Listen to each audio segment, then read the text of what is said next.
in today's video, we will take a look at what's new in Shotcut version 19.01.27. So let's... What? Who was that guy? Where did he come from? I thought I was supposed to... Okay, the more interesting effect is actually this filter here, which is something called Chroma hole. Okay, so that's Chroma hole.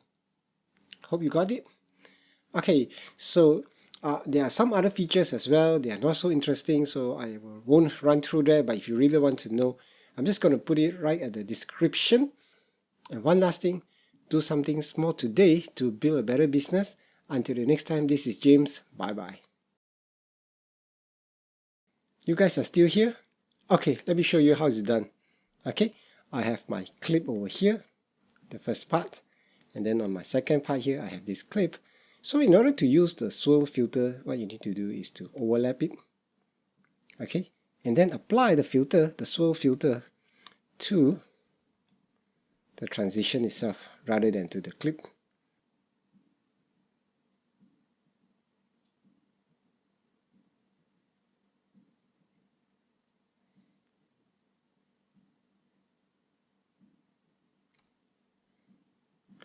And the other part, to use the Chroma hole filter is very simple. Select the clip that you want, go to filters, go to video, search for Chroma hole, it's here, and when you select, the color goes away. So what you need to do is to use the color picker and pick a color that you want to keep, and you can actually just adjust this. Alright, and so that's all about Chroma hole. Like this. So do you see that?